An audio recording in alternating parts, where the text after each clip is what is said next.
सनातनी शेरों को कौन जगा रहा है? प्यारे दोस्तों, मेरे कुछ दोस्त छावा देख कर आए और छावा फिल्म देख करके लोगों को होश आया कि इस देश में सनातनी कम से कम 800 साल से सो रहा है। ये 2025 चल रहा, 12वीं शताब्दी से सनातनी शेर लंबी खर्राटे मारकर सो रहा है। लेकिन अब देखा जा रहा है कि सनातनी शेर जाग रहा है, पर जगा कौन रहा है? गौर करने की बात है, बहुत सारे लोग आज इस देश में अगर 100 करोड़ सनातनी हैं तो 50 करोड़ सनातनी जाग चुके हैं और ये 50 करोड़ सनातनी बाकी 50 करोड़ को जगा कर रहेंगे। हालांकि कुछ हिंदू गद्दार हैं जिन्हें सनातन के नाम से ही बहुत चिढ़ आती है, नाक मुंह टेढ़े करते हैं। वैसे भी हिंदुओं को ठीक करेंगे ये सनातनी। सबसे बड़ा हाथ तो ये फिल्म वालों का है। बॉलीवुड में ऐसी ऐसी फिल्म अगर बन रही है जहाँ से सनातनियों को होश आ रहा है कि इस भारत माता पर कितने अत्याचार हुए हैं, हमारे देश पर, भारत पर बहुत बहुत अच्छा अत्याचार हुआ है। 800 वर्षों तक हो मुसलमानों का शासन, 200 से अधिक वर्षों तक अंग्रेजों का शासन, और भी बहुत सारे छोटे छोटे ग्रुप्स आए हैं, पर इन दोनों का तो जवाब नहीं। आश्चर्य होता है कि भारत माता को जिस तरह से लूटा गया है, इसकी संपत्ति को, इसके शासन को, सनातनियों को इतनी बुरी तरह से। छावा फिल्म मैंने देखा तो नहीं, लेकिन जितना तक बताया मुझे दोस्तों ने, उससे समझ में आ गया कि हद हो गई थी। भारत में क्रूरता की गई थी भारतीयों पर, खासकर सनातनियों पर। लेकिन ये 2025 बहुत ही लकी है, क्योंकि अब सनातनी शेर जितना 2025 में जगे है उतना पिछली शताब्दी में तो नहीं जगे थे। 20वीं शताब्दी में यानी 1901 से लेकर के 1999 तक 99 वर्षों में मुझे तो दिखाई पड़ा कि सनातनी जम के सो रहा है, शायद नशा करके सो रहा था 1901 से लेकर 1999 तक। ऐसा लग रहा था कि ये देश का सनातनी सो रहा है और जो कुछ भी हो रहा है और बहुत सारा मनमानी हो रहा है। लेकिन संजोग देखिए, 2025 बहुत बड़ा योगदान पत्रकारों का और लेखकों का है, क्योंकि पत्रकारों और लेखकों ने सनातन के महत्व को लिखना जारी रखा। इस देश में फिर से श्री रामचरितमानस का लिखा जाना सनातनी शेरों को जगाने का काम कर रहा है। 2025 में 25 से अधिक कथावाचक जिनका काम ही है सनातनी शेरों को जगाना, बहुत बहुत प्रणाम है उन्हें। ये वो कथावाचक है जो समझौता नहीं करते, सनातन धर्म के साथ समझौता नहीं करते। ये 25 के आसपास कथावाचक, इसमें नंबर 1 पर तो मेरे लिए बाबा बागेश्वर हैं, जरा भी समझौता नहीं करते भारत माता से या फिर सनातन धर्म से। सबसे बढ़ चढ़कर सनातनी शेरों को जगाने का काम कोई कर रहा है तो बाबा बागेश्वर। आध्यात्मिक गुरुओं के बाद नेता। इस देश में जैसे कि हम लोग जानते हैं 545 जब सांसद चुनकर जाते हैं, आधे सांसद या आधे नेता भारत के ऐसे हैं जो सनातनी को और सनातन धर्म को मजबूत करने में लगे हुए हैं। मुझे लगता है कि जितने भारतवर्ष में नेता हैं, आधे नेता सनातनी शेरों को जगाने का काम कर रहे हैं। सनातनी शेर जग कर करें क्या? भारत माता की सुरक्षा करेंगे, क्योंकि सनातन और भारत, मुझे याद है उसको की एक किताब का नाम है भारत एक सनातन यात्रा। भारत और सनातन को मेरे लिए पर्यायवाची।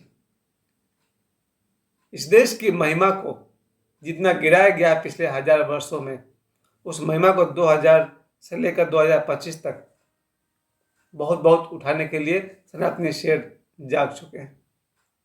और मुझे आश्चर्य है, इस जागने में एक जगा हुआ शेर बाकी 10 को जगा रहा है। पत्रकारों का तो हाथ है ही, नेताओं का हाथ है, आध्यात्मिक गुरुओं का हाथ है, बॉलीवुड के फिल्मों का हाथ है। उन लोगों ने भी सनातन को भरपूर सम्मान दिया और उसको, उसकी महिमा को फिर से बताया।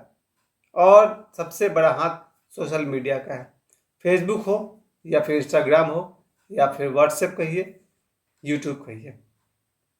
मेनली मैं इन चारों को बहुत बहुत धन्यवाद करता हूँ। सनातनी शेरों को जगाने में इन सोशल मीडियाओं को बहुत बहुत धन्यवाद, जिन्होंने अशुभ का भी को लोगों को सामने रखा और शुभ को भी सामने रखा ताकि शुभ को लोग अपनाएं और अशुभ का त्याग करें। सनातन धर्म के खिलाफ जो लोग बोलते हैं, मेरे तो बहुत सारे करीबी दोस्त हैं, रिश्तेदार कोई नहीं, मेरे रिलेशंस में कोई भी ऐसा नहीं है जो हिंदू हो या फिर सनातन का गद्दार हो, नहीं है कोई। मेरे जितने भी रिलेटिव्स हैं सभी सनातनी शेर हैं और अब जाग चुके हैं। लेकिन मेरे दोस्तों में कुछ गद्दार जरूर हैं जिन्हें सनातनी कम और हिंदू ज़्यादा कहूँगा।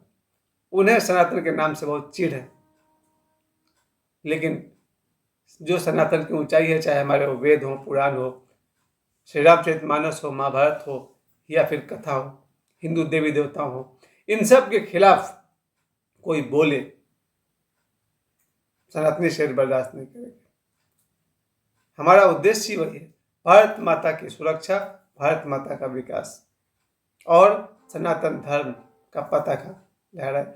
इस समय महाकुंभ चल रहा है और जो सबसे बड़े आश्चर्य की बात है वो यही है कि महाकुंभ को लोग, कल मैंने बताया था कि जान से बढ़ कर के प्यार मिल रहा है। जान चली जा रही है लोगों की, उसके बाद भी अगले दिन भी महाकुंभ में जाने वाले की संख्या कम नहीं हो रही है। आज भी प्रतिदिन करोड़ों लोग जा रहे हैं और 26 फरवरी तक, जैसा कि आखिरी दिन कहा जाए महाशिवरात्रि, अनुमान है कि जैसे मौनी अमावस्या में जो भीड़ हुई थी उससे बढ़कर भीड़ महाशिवरात्रि में होने वाली है। और आज भी, कल भी, परसों भी, आज भी मेरे दोस्त कुछ लौटे हैं वहाँ से, कल भी लौटे थे। अभी तो लगातार मेरे घर के आसपास बहुत सारे लोग लौटे हैं।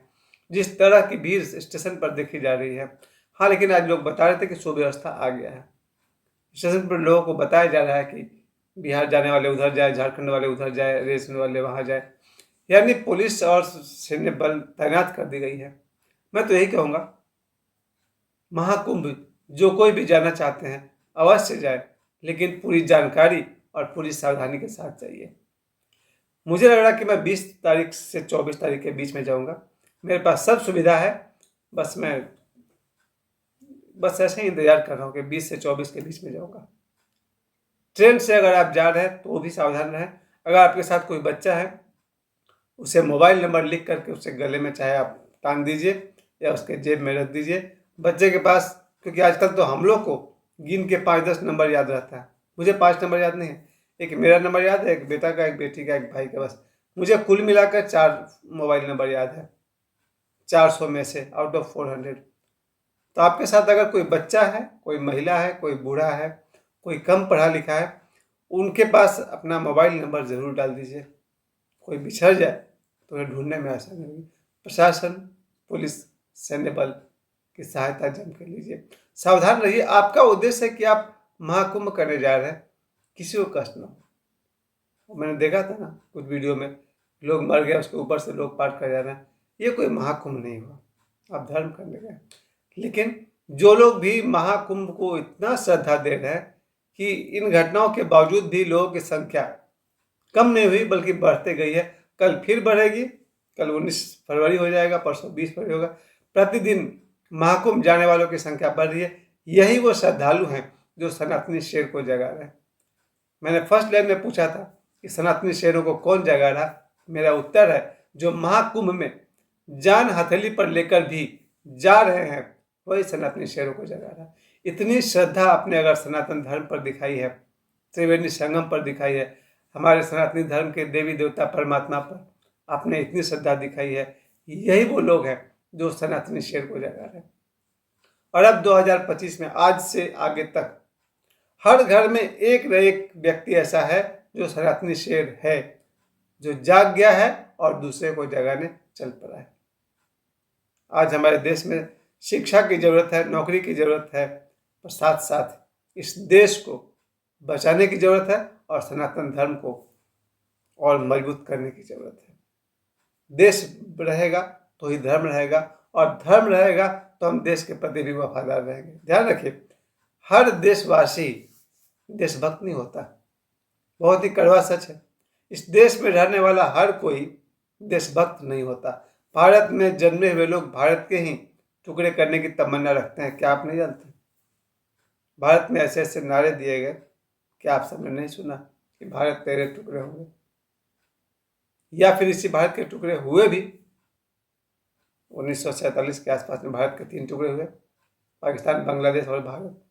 और आज भी भारत में रहने से ही कोई भारतीय नहीं हो जाता है।